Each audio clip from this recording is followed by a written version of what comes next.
मैं तुम्हें एक बहुत सरल लेकिन बहुत गहरी बात से आरंभ करूं, जो तुम्हें सबसे ज़्यादा थका रहा है, जो तुम्हें सबसे ज़्यादा उलझा रहा है, जो तुम्हें सबसे ज़्यादा दुख दे रहा है, वह जीवन नहीं है। वह तुम्हारा जीवन से संघर्ष है। ध्यान से सुनना। जीवन कभी किसी से लड़ता नहीं। नदी पहाड़ से नहीं लड़ती, वह बस बहती है। फूल कांटों से झगड़ता नहीं, वह बस खेलता है। आकाश बादलों से शत्रुता नहीं रखता, वह उन्हें आने भी देता है, जाने भी देता है। लेकिन मन एकमात्र चीज है जो अपने ही विरुद्ध खड़ा हो जाता है। तुम सुबह उठते हो और कहते हो, मुझे ऐसा नहीं होना चाहिए, मुझे वैसा बनना चाहिए, मैं ठीक नहीं हूँ, मुझे खुद को सुधारना है। यहीं से युद्ध शुरू हो जाता है। मैं तुमसे पूछता हूँ, अगर तुम गलत हो तो सुधारने वाला कौन है? और अगर सुधारने वाला सही है तो वह गलत क्यों पैदा हुआ? यह द्वंद्व तुम्हें दिखाई नहीं देता, लेकिन यही तुम्हारी बेचैनी की जड़ है। तुम अपने भीतर दो हिस्से बना लेते हो, एक जो है और एक जो होना चाहिए, और फिर जीवन एक अखाड़ा बन जाता है। मैंने हजारों लोगों को देखा है, ध्यान करते हुए भी, तनाव में प्रार्थना करते हुए भी बेचैन, साधना करते हुए भी स्वयं से नाराज। क्यों? क्योंकि वे साधना को भी संघर्ष बना लेते हैं। मन कहता है अहंकार छोड़ो, और उसी अहंकार से तुम उसे छोड़ने लगते हो। मन कहता है क्रोध मत करो, और क्रोध से ही क्रोध को दबाने लगते हो। ये ऐसा ही है जैसे कोई आदमी अपनी ही छाया से भागे। जितना तेज भागेगा, छाया उतनी ही तेज दौड़ेगी। मैं तुम्हें एक कथा सुनाता हूँ। एक व्यक्ति मेरे पास आया।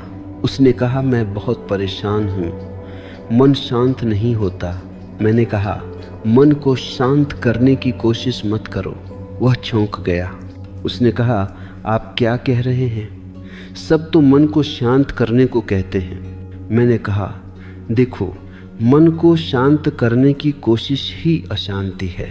मन स्वभाव से तरंग है, जैसे समुद्र में लहरें उठती हैं। अगर तुम समुद्र से कहो लहर मत उठाओ तो क्या होगा? समुद्र हंसेगा। लेकिन तुम अपने मन से यही अपेक्षा रखते हो।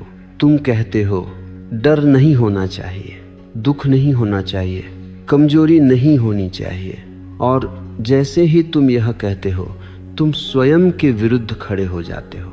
मैं तुम्हें एक और बात समझाऊं, जीवन स्वयं संतुलन जानता है। तुम्हें सिखाना नहीं पड़ता कि दिल कैसे धड़के, तुम्हें सिखाना नहीं पड़ता कि घाव कैसे भरे, तुम्हें सिखाना नहीं पड़ता कि नींद कैसे आए।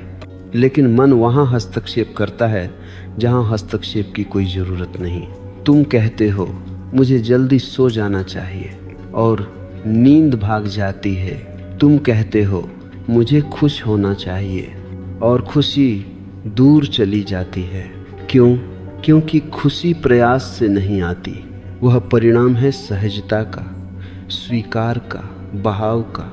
मन तुम्हें सिखाया गया है। समाज ने कहा है अपने आप को सुधारो, अपने आप को बदलो, अपने आप से बेहतर बनो। लेकिन किसी ने यह नहीं कहा पहले अपने आप को समझो, पहले अपने आप से मित्रता करो, और बिना मित्रता के कोई परिवर्तन कभी सुंदर नहीं होता। मैं यह नहीं कह रहा कि जीवन में कोई परिवर्तन नहीं होना चाहिए। नहीं, परिवर्तन तो होगा, लेकिन वह स्वाभाविक होगा, हिंसक नहीं। जब फूल खिलता है तो वह संघर्ष से नहीं खिलता, वह अपने समय पर, अपने मौसम में खिलता है। लेकिन तुम अपने भीतर गुलाब को जबरदस्ती कमल बनाना चाहते हो। मैं तुम्हें एक और गहरी बात कहूँ, जिस दिन तुमने अपने खिलाफ जाना बंद किया, उसी दिन से चीजें अपने आप संभलने लगेंगी। यह सुनने में आसान लगता है, लेकिन मन कहता है अगर मैंने प्रयास नहीं किया तो मैं बिगड़ जाऊंगा। यह डर झूठा है। देखो, बच्चे को चलना सिखाया जाता है, लेकिन उसे सांस लेना नहीं सिखाया जाता, क्योंकि सांस लेना जीवन जानता है। उसी तरह जीवन का संतुलन जीवन जानता है। तुम्हारा काम केवल इतना है, बीच में मत आओ। तुम्हारा तनाव इस बात से नहीं है कि जीवन कठिन है, तुम्हारा तनाव इस बात से है कि तुम जीवन को अपने दिमाग के अनुसार चलाना चाहते हो, और जीवन किसी के दिमाग के अनुसार नहीं चलता। जब तुम नदी में तैरते हो और बहाव के खिलाफ तैरते हो तो थक जाओगे, और जब तुम बहाव के साथ हो जाते हो तो वही नदी तुम्हें उठा कर ले जाती है। यही सूत्र है, खुद के खिलाफ मत जाओ। अगर आज डर है तो डर को देखो, उससे लड़ो मत। अगर आज उदासी है तो उदासी के साथ बैठो, उसे गलत मत ठहराओ। अगर आज कमजोरी है तो उसे स्वीकारो, वह भी तुम्हारी ही है। जिस दिन तुम अपने अंधेरे को भी गले लगाओगे उसी दिन प्रकाश उतरने लगेगा। अब मैं तुम्हें उस जगह ले चलता हूँ जहाँ से तुम्हारी पीड़ा ने जन्म लिया। यह जन्म आज का नहीं है, यह जन्म बचपन से शुरू हुआ है, धीरे धीरे, बहुत चुपचाप। कोई एक दिन तुम अपने शत्रु नहीं बन गए, तुम्हें शत्रु बनाया गया। जब तुम बच्चे थे तुम जैसे थे वैसे ही पूरे थे। हंसी में कोई गणित नहीं था, रोने में कोई तर्क नहीं था, खेल में कोई उद्देश्य नहीं था। तुम स्वतः स्फूर्त थे। लेकिन फिर समाज आया, माता पिता आए भले इरादों के साथ, शिक्षक आए अच्छे भविष्य के सपनों के साथ, धर्म आए स्वर्ग और मोक्ष के वादों के साथ, और सबने एक ही बात कही, तुम जैसे हो वैसे ठीक नहीं हो। किसी ने कहा तुम ज़्यादा बोलते हो, किसी ने कहा तुम बहुत चुप रहते हो, किसी ने कहा डरपोक मत बनो, किसी ने कहा रोना कमजोरी है। और धीरे धीरे तुमने एक नकाब पहन लिया। मैं इसे व्यक्तित्व कहता हूँ, पर्सनालिटी, एक मुखौटा। तुमने देखा जब तुम किसी खास तरह से होते हो तो प्रेम मिलता है, स्वीकृति मिलती है, तालियां मिलती हैं, और जब तुम अपने स्वभाव में होते हो तो डांट मिलती है, तिरस्कार मिलता है, अनदेखा किया जाता है। यहीं से सौदा शुरू हुआ। तुमने कहा अगर मुझे स्वीकार होना है तो मुझे खुद को छोड़ना होगा, और उसी दिन तुम दो हिस्सों में टूट गए। एक हिस्सा जो तुम हो, दूसरा हिस्सा जो तुम्हें होना चाहिए, और दूसरा हिस्सा धीरे धीरे मालिक बन गया। अब जब भी पहला हिस्सा बोलता है दूसरा कहता है चुप रहो, ऐसा नहीं होना चाहिए। जब पहला डरता है दूसरा कहता है कमजोर मत बनो। जब पहला रोता है दूसरा कहता है मर्द रोते नहीं, या आध्यात्मिक लोग दुखी नहीं होते। मैं तुम्हें एक गहरी सच्चाई बताता हूँ, तुम्हारी सारी थकान इसी अंदरूनी संघर्ष से है। तुम बाहर किसी से नहीं लड़ रहे, तुम भीतर खुद से लड़ रहे हो, और यह युद्ध बहुत चालाक है क्योंकि दोनों तरफ तुम ही हो। तुम जीत नहीं सकते। अगर तुम जीतते हो तो भी तुम हारते हो, और अगर तुम हारते हो तो भी तुम हारते हो। इसलिए मन हमेशा हारा हुआ है। मैंने देखा है, लोग कहते हैं मैं खुद से नाराज हूँ। मैं पूछता हूँ कौन नाराज है और किससे? वे चुप हो जाते हैं। ये नाराजगी एक बीमारी है, और इस बीमारी को समाज ने अनुशासन कहा है। मैं अनुशासन के खिलाफ नहीं हूँ, मैं हिंसक अनुशासन के खिलाफ हूँ। वह अनुशासन जो तुम्हें तोड़ता है वह साधना नहीं, आत्महत्या है। तुम कहते हो मुझे ऐसा नहीं सोचना चाहिए, और सोच और तेज हो जाती है, क्योंकि जो भी तुम दबाते हो वह अंधेरे में और ताकतवर हो जाता है।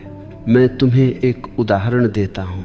किसी कमरे में एक सांप है, तुम आंख बंद कर लो और कहो सांप नहीं है, क्या सांप चला जाएगा?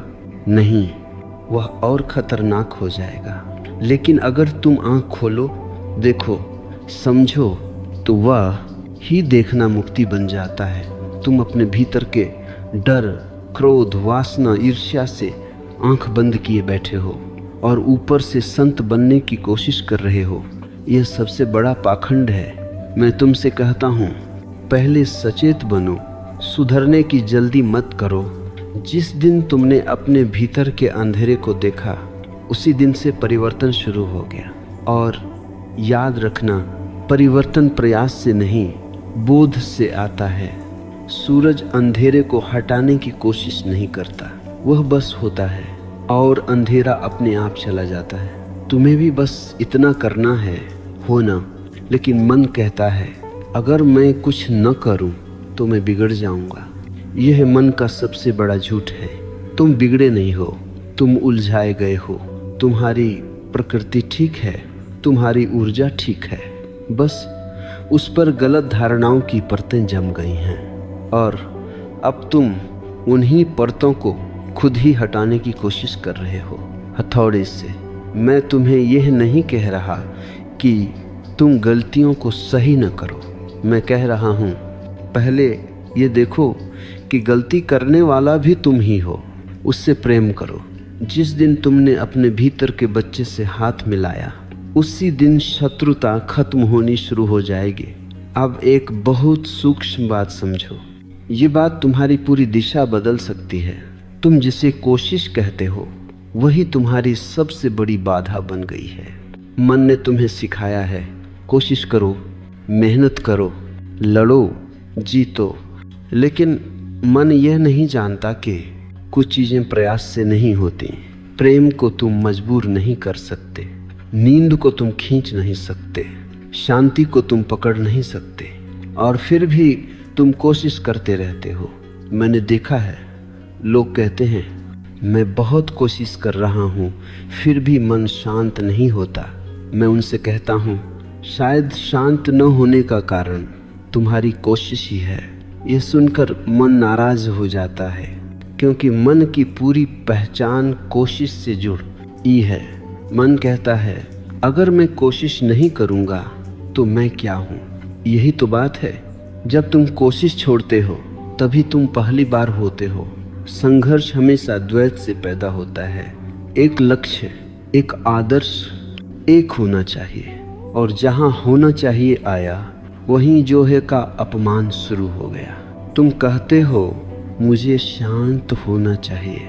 इसका अर्थ हुआ जो मैं अभी हूँ वह गलत है। यह बहुत सूक्ष्म हिंसा है, और यह हिंसा भीतर भीतर जहर बन जाती है।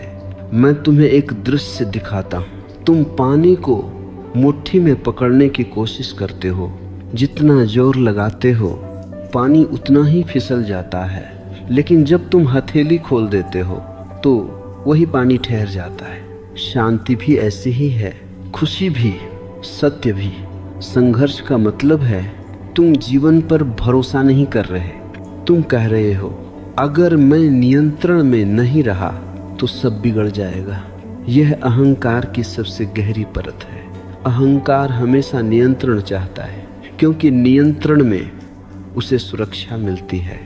लेकिन जीवन नियंत्रण से नहीं चलता, जीवन भरोसे से चलता है। मैंने एक बार एक व्यक्ति से कहा, आज कुछ मत करो। वह घबरा गया। उसने कहा, कुछ न करने से तो मैं खो जाऊंगा।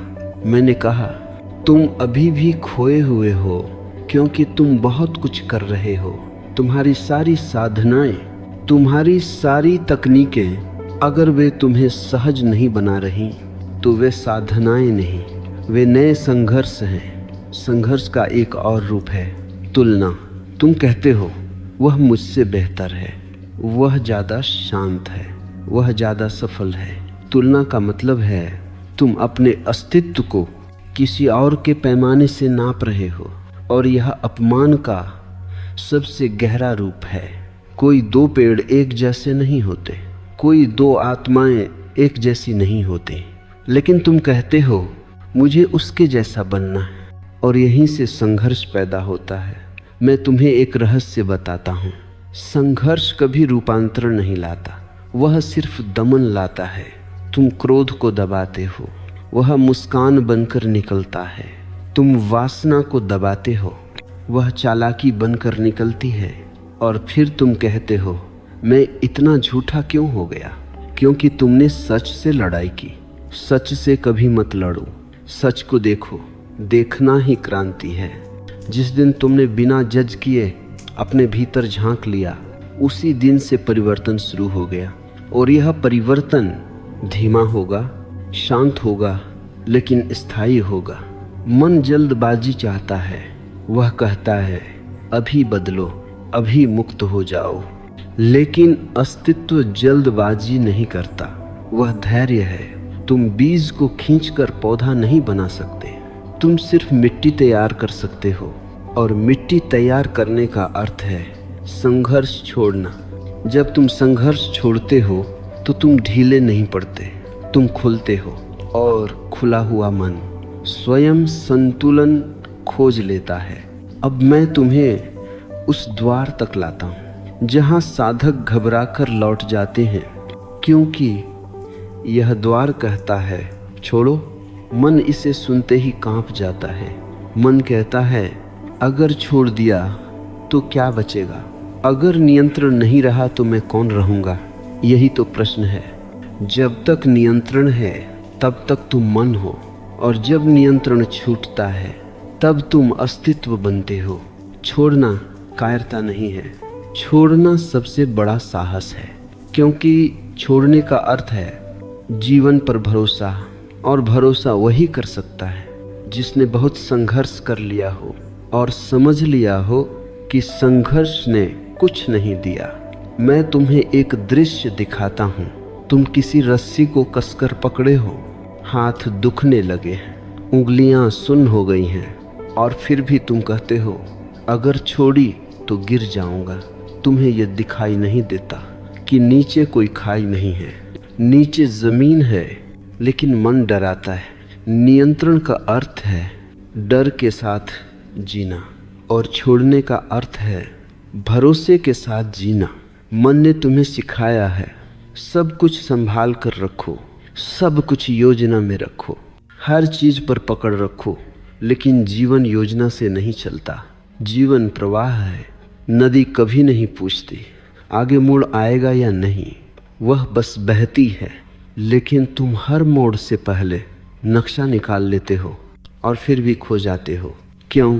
क्योंकि नक्शा अतीत का होत है और जीवन वर्तमान में बहता है। छोड़ने की कला का पहला सूत्र है जो है उसे होने दो। मतलब ये नहीं कि तुम निष्क्रिय हो जाओ, मतलब यह कि तुम हस्तक्षेप बंद कर दो। अगर आज मन दुखी है तो दुख को रहने दो, उसे बदलने की जल्दी मत करो। मैं जानता हूँ मन कहता है अगर मैंने दुख को रहने दिया तो मैं दुखी ही रह जाऊंगा। यह डर गलत है। दुख स्थायी नहीं होता, दुख को स्थायी बनाता है तुम्हारा विरोध। जो भी तुम विरोध करते हो वह टिक जाता है, जो भी तुम स्वीकार करते हो वह बह जाता है।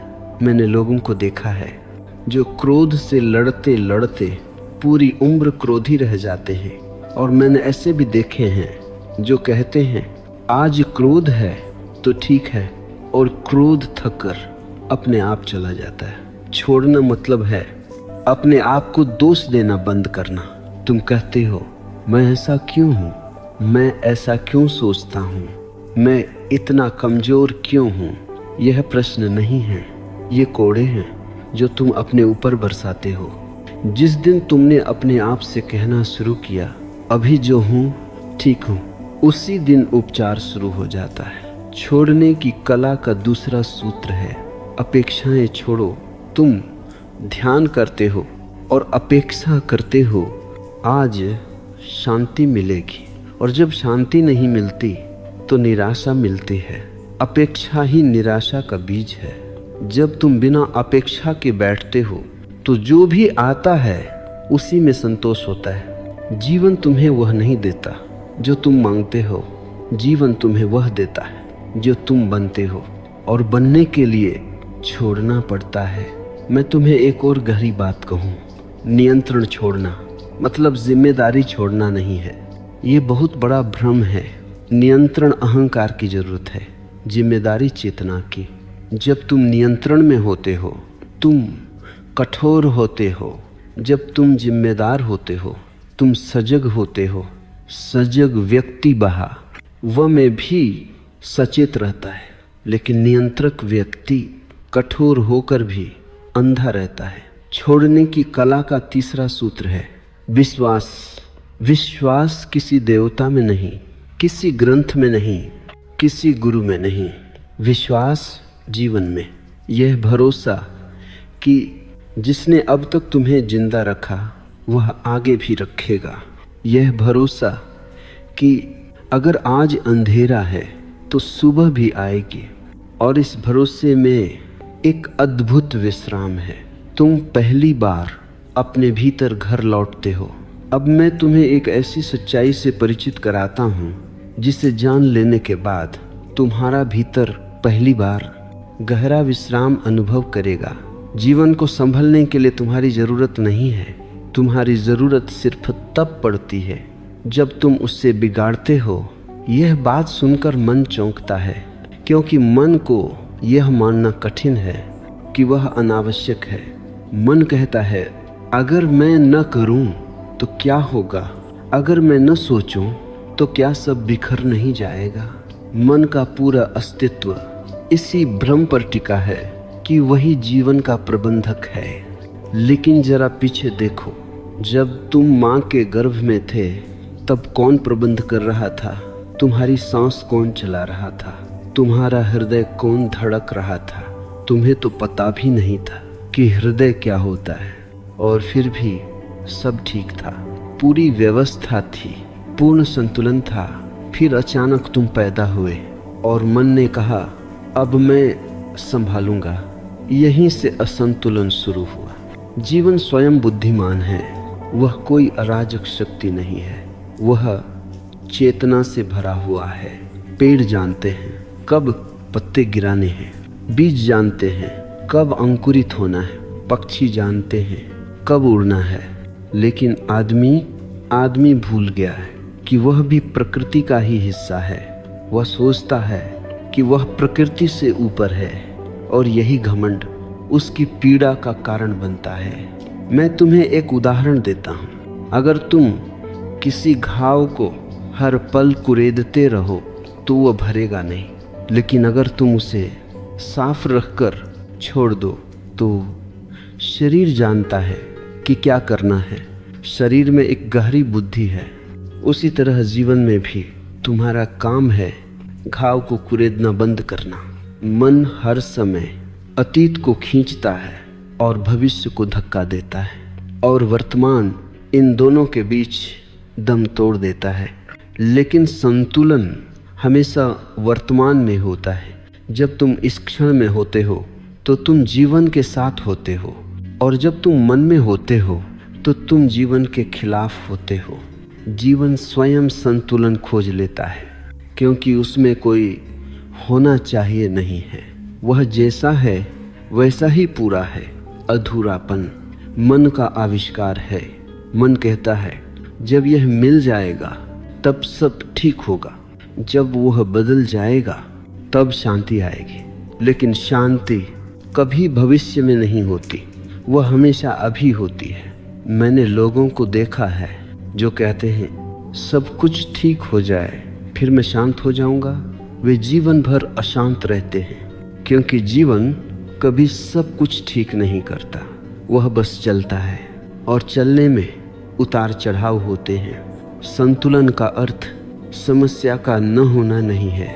संतुलन का अर्थ है समस्या के बीच भी केंद्र में टिके रहना। और यह केंद्र कोई प्रयास से नहीं मिलता। यह तब मिलता है जब तुम हस्तक्षेप बंद कर देते हो।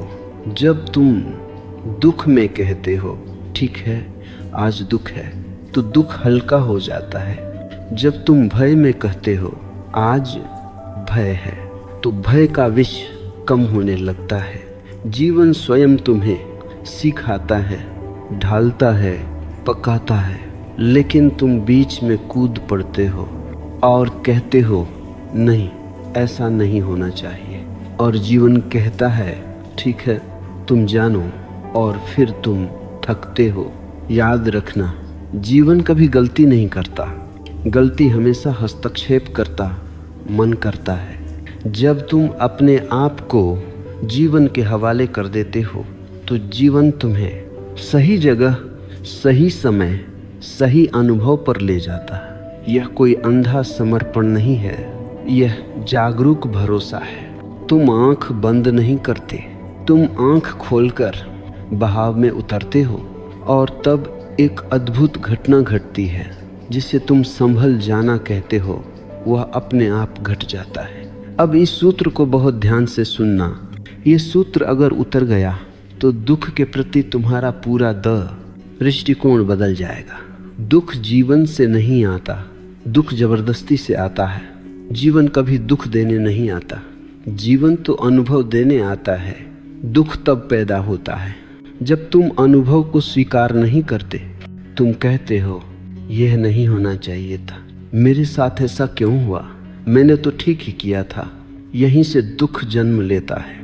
घटना दुख नहीं देती, घटना पर तुम्हारा विरोध दुख देता है। एक बच्चा गिरता है, वह रोता है, थोड़ी देर में खेल में लग जाता है, लेकिन वही बच्चा बड़ा हो जाता है और गिरने की स्मृति को सालों ढोता रहता है। क्यों? क्योंकि अब मन आ गया है, अब मैं आ गया है, अब अपेक्षा आ गई है। दुख का सबसे गहरा कारण है अपेक्षा और वास्तविकता के बीच का अंतर। तुम सोचते हो जीवन ऐसा होना चाहिए था और जीवन होता है जैसा वह होता है। इस अंतर में दुख जन्म लेता है। मैं तुम्हें एक बहुत साधारण उदाहरण देता हूँ। तुम बारिश चाहते हो, अगर बारिश आ जाती है तो तुम खुश हो, अगर नहीं आती तो तुम दुखी हो। लेकिन बारिश न अच्छी है न बुरी, वह बस है। तुम्हारा मन उसे अच्छा या बुरा बनाता है। अब समझो जबरदस्ती को। तुम भीतर दुख महसूस कर रहे हो और ऊपर से कहते हो मैं ठीक हूँ। ये जबरदस्ती है। तुम भीतर डर महसूस कर रहे हो और ऊपर से कहते हो मुझे डर नहीं लगता। ये जबरदस्ती है और हर जबरदस्ती भीतर एक गांठ बना देती है। यह गांठें धीरे धीरे बीमारी बन जाती हैं। मैं यह नहीं कह रहा कि तुम दुख में डूबे रहो, मैं कह रहा हूँ दुख को होने दो। दुख एक लहर है, वह आती है, रुकती है और चली जाती है, लेकिन तुम उसे रोकने की कोशिश करते हो और वही रोकना दुख को स्थायी बना देता है। मन कहता है मजबूत बनो, रोना मत, कमजोर मत दिखो, और तुम अपने आंसू निगल जाते हो। आंसू ऊर्जा की सफाई है। जब वे नहीं बहते तो ऊर्जा भारी हो जाती। तू है, तुम कहते हो मैं बहुत भारी महसूस करता हूँ। हाँ, क्योंकि तुमने बहने नहीं दिया। दुख का एक और कारण है तुम्हारी तुलना। तुम कहते हो दूसरों के पास सब है, मेरे पास क्यों नहीं। तुलना दुख को जन्म देती है, क्योंकि तुलना तुम्हें अपने केंद्र से बाहर ले जाती है। तुम किसी और का जीवन जीने की कोशिश करते हो और जो अपने जीवन को छोड़ देता है वह दुखी होगा ही। मैं तुम्हें एक बहुत गहरी बात कहूँ, दुख कोई दुश्मन नहीं है, वह संदेशवाहक है। वह कहता है तुम कहीं जोर लगा रहे हो, तुम कहीं खुद के खिलाफ जा रहे हो। दुख का काम तुम्हें रोकना है, जगाना है, लेकिन तुम दुख से भी लड़ते हो और फिर दुख कहता है ठीक है, मैं और तेज होकर आऊँगा। जिस दिन तुम दुख के सामने बैठ गए, उसे देखा, उससे भागे नहीं, उसी दिन दुख अपना काम पूरा कर लेता है और फिर वह चला जाता है। सहजता का अर्थ है जो है उसे होने देना। इसका अर्थ यह नहीं कि तुम जीवन से भाग जाओ, इसका अर्थ है कि तुम जीवन के साथ हो जाओ। जब तुम दुख में अपने आप से कहते हो ठीक है आज दुख है, तो भीतर एक शांति उतरने लगती है।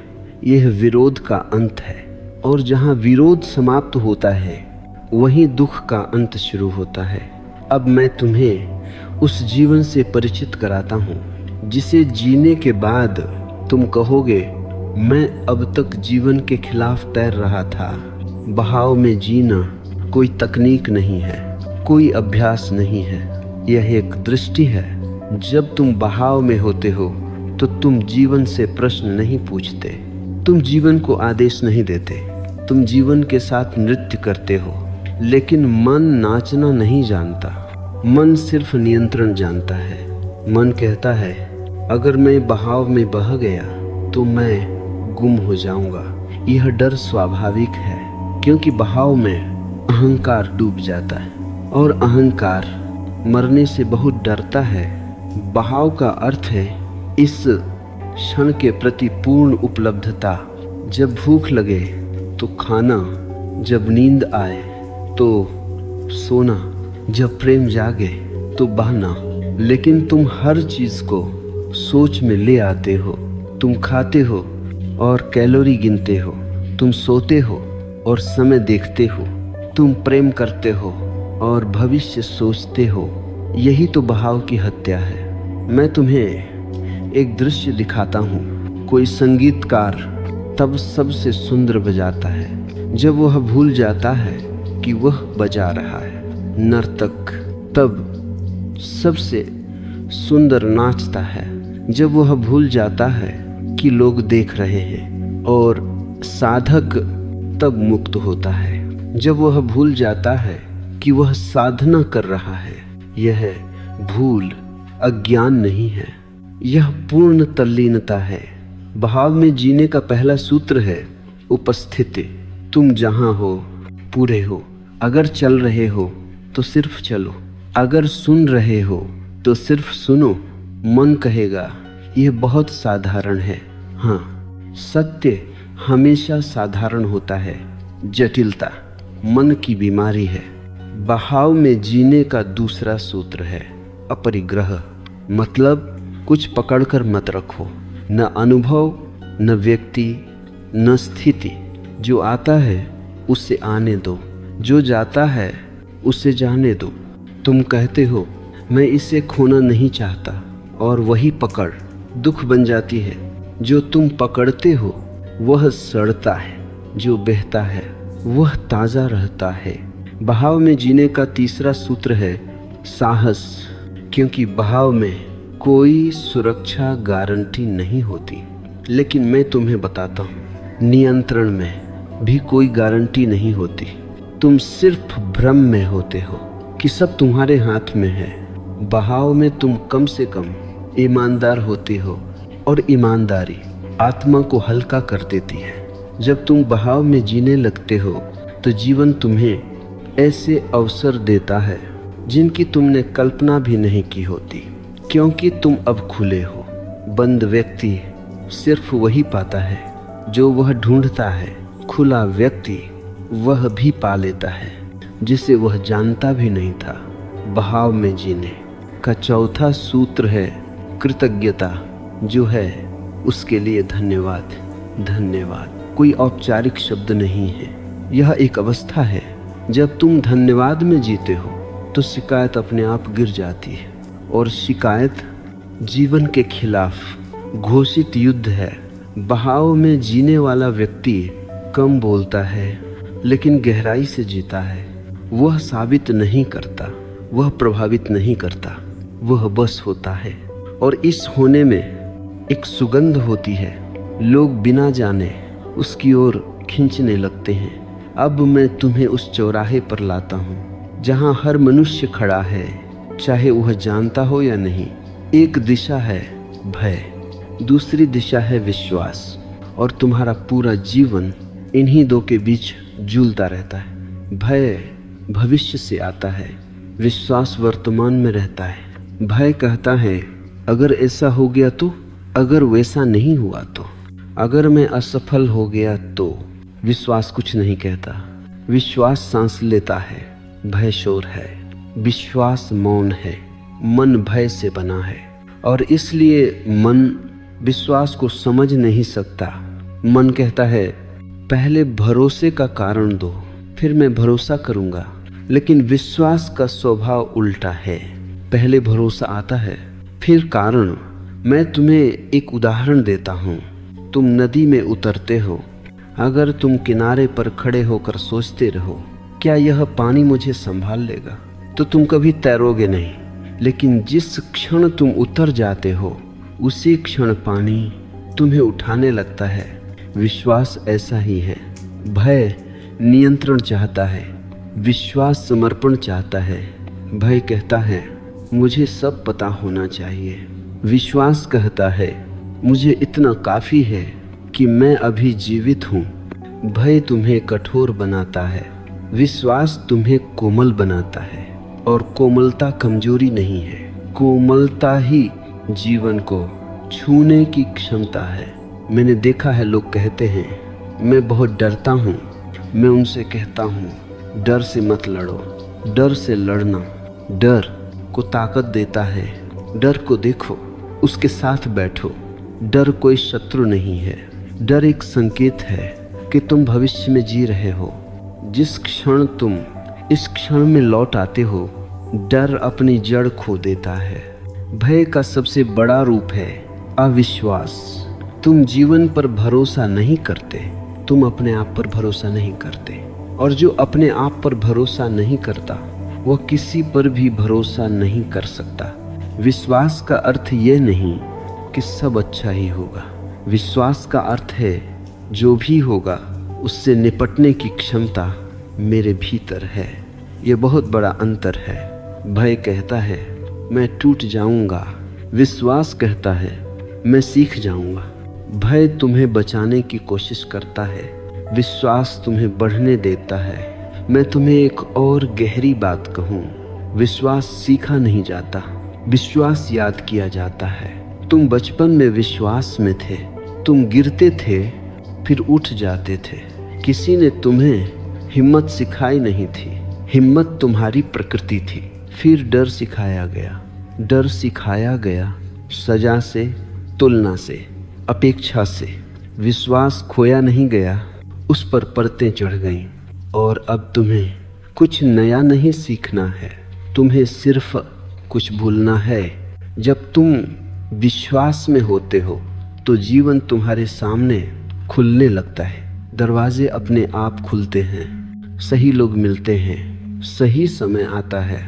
यह कोई चमत्कार नहीं है, यह बहाव का नियम है। डर में तुम बंद रहते हो, विश्वास में तुम खुले रहते हो। और जो खुला है उसी में जीवन प्रवेश करता है। अब मैं तुम्हें एक ऐसा रहस्य बताने जा रहा हूँ जो सुनने में उल्टा लगता है, लेकिन समझ में आते ही पूरा जीवन सीधा हो जाता है। तुम जितना ज़्यादा भागते हो उतना ही जीवन रुक जाता है, और जिस दिन तुम रुकते हो उसी दिन जीवन चलने लगता है। मन को यह बात कभी स्वीकार नहीं होती। मन कहता है रुकना मतलब पीछे जाना, रुकना मतलब हार मान लेना, रुकना मतलब आलसी हो जाना। लेकिन अस्तित्व कहता है रुकना मतलब सुनना, रुकना मतलब देखना, रुकना मतलब समझना। तुम लगातार कुछ न कुछ करते रहते हो, करना तुम्हारी आदत बन गया है, और इस लगातार करने में तुम होना भूल गए हो। मैं तुम्हें एक दृश्य दिखाता हूँ। तालाब का पानी जब बहुत हिलता है तो तल दिखाई नहीं देता, लेकिन जब पानी रुक जाता है तो तल अपने आप दिखाई देता है। मन भी ऐसा ही है। तुम कहते हो मुझे उत्तर चाहिए, मुझे समाधान चाहिए, और मन को और तेज कर देते हो, लेकिन उत्तर शोर में नहीं आते, वे मौन में उतरते हैं। रुकने का अर्थ है कुछ क्षणों के लिए अपने ही कदमों से हट जाना। रुकने का अर्थ है अपने आप को थोड़ी जगह देना। जब तुम रुकते हो तो पहली बार अपने भीतर की आवाज़ सुनते हो। अब तक तुम सिर्फ समाज की आवाज़ सुनते रहे, माता पिता की, शिक्षकों की, धर्म की, भीड़ की, लेकिन तुम्हारी अपनी आवाज़ दबी रह गई। रुकना उस आवाज़ के लिए स्थान बनाना है। मन डरता है, क्योंकि अगर तुम रुके तो तुम अपने खालीपन से मिलोगे, और खालीपन मन को डराता है। लेकिन वही खालीपन सृजन का गर्भ है, वहीं से नया जन्म लेता है। मैंने देखा है लोग कहते हैं मुझे अकेलापन लगता है। मैं उनसे कहता हूँ अकेलेपन से मत भागो। अकेलापन तुम्हें स्वयं से मिलाने आया है। अगर तुम भागते रहे तो तुम भीड़ में भी अकेले रहोगे, और अगर तुम रुके तो तुम अकेले में भी पूरे हो जाओगे। रुकने का एक और अर्थ है तत्काल प्रतिक्रिया न करना। कोई कुछ कहता है और तुम तुरंत जवाब देते हो, कोई कुछ करता है और तुम तुरंत प्रतिक्रिया देते हो। यही प्रतिक्रियाएं तुम्हें गुलाम बनाए रखते हैं। जब तुम रुकते हो तो प्रतिक्रिया और उत्तर के बीच एक छोटा सा अंतर बनता है, और उसी अंतर में तुम्हारी स्वतंत्रता छुपी है। उस अंतर में तुम चुन सकते हो। अब तुम मजबूर नहीं हो। रुकना सिखाता है कि सब कुछ अभी करना जरूरी नहीं। कभी कभी सबसे सही काम होता है कुछ न करना, और इस कुछ न करने में जीवन अपना काम कर लेता है। जब तुम रुकते हो तो तुम देख पाते हो कि कौन सा रास्ता वास्तव में तुम्हारा है। भागते हुए सब रास्ते एक जैसे लगते हैं, रुक कर देखने पर सत्य साफ हो जाता है। अब हम उस बिंदु पर आ गए जहाँ शब्द लगभग अनावश्यक हो जाते हैं, लेकिन मैं फिर भी बोल रहा हूँ ताकि तुम्हें उस मौन तक पहुँचा सकूँ जहाँ से बोलना अपने आप गिर जाता है। इस अंतिम द्वार का नाम है समर्पण। समर्पण को लोग गलत समझते हैं। वे सोचते हैं समर्पण मतलब हार, समर्पण मतलब कमजोरी, समर्पण मतलब किसी और के आगे झुक जाना। नहीं, समर्पण का अर्थ है जीवन के आगे झुक जाना, और जीवन के आगे झुकना सबसे बड़ा साहस है, क्योंकि अहंकार किसी के आगे नहीं झुकता। अहंकार सिर्फ टकराता है, और अब तक तुम्हारा जीवन टकराव में बीता है। समर्पण का अर्थ यह नहीं कि तुम कुछ नहीं करोगे। समर्पण का अर्थ है अब तुम विरोध में नहीं करोगे, तुम बहोगे, तुम सुनोगे, तुम उत्तर दोगे, प्रतिक्रिया नहीं। समर्पण का पहला अनुभव बहुत अजीब लगता है। मन कहता है मैं खो रहा हूँ, लेकिन जो खोता है वह मन है, और जो मिलता है वह तुम हो। तुम अब तक मन को मैं समझते रहे, इसलिए समर्पण मृत्यु जैसा लगता है, लेकिन यह मृत्यु नहीं है, यह पुनर्जन्म है। जिस दिन तुमने कहा जो है ठीक है, उसी दिन भीतर एक गहरी शांति उतरती है। यह शांति उपलब्धि से नहीं आती, यह शांति स्वीकृति से आती है। समर्पण का अर्थ है अब तुम जीवन को ठीक करने की कोशिश नहीं कर रहे, तुम जीवन को समझने लगे हो, और जीवन जिसे समझ लिया गया वह कभी बोझ नहीं रहता। मैं तुम्हें एक अंतिम दृष्टांत देता हूँ। एक यात्री बहुत भारी बोझ उठाए चल रहा था। एक दिन वह थक गया और बोझ रखकर पेड़ के नीचे बैठ गया। पहली बार उसने आकाश देखा, पहली बार उसने हवा महसूस की, पहली बार उसने सांस ली। बोझ कहाँ था? उसी के कंधे पर, लेकिन अब वह उठा नहीं रहा था। जीवन भी ऐसा ही है, जीवन बदलता नहीं, तुम्हारा उठाना बदलता है। समर्पण का अर्थ है अब तुम बोझ नहीं उठा रहे, तुम उसे जमीन पर रखने की कला सीख गए हो।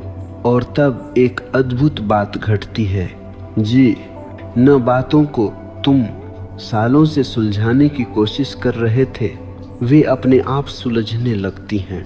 रिश्ते नरम हो जाते हैं, निर्णय स्पष्ट होने लगते हैं, डर अपनी धार खो देता है, क्योंकि अब तुम लड़ नहीं रहे।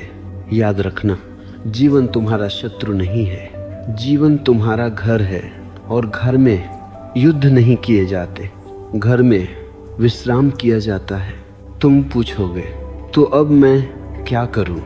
मैं कहता हूं अब कुछ मत करो, बस इतना याद रखो, जब मन कहे लड़ो तो रुको, जब मन कहे नियंत्रण करो तो सांस लो, जब मन कहे मैं ठीक नहीं हूँ तो मुस्कुराओ, और धीरे धीरे तुम देखोगे सब कुछ अपने आप अपनी जगह आने लगा है, बिना जोर लगाए, बिना घबराए, बिना टूटे। यही जीवन का सत्य है, यही विश्राम है, यही मुक्ति है। सब कुछ अपने आप संभल जाएगा। बस खुद के खिलाफ मत जाओ। यही मैं रुकता हूँ, क्योंकि अब आगे तुम्हें स्वयं चलना है, लेकिन पहली बार बिना संघर्ष के।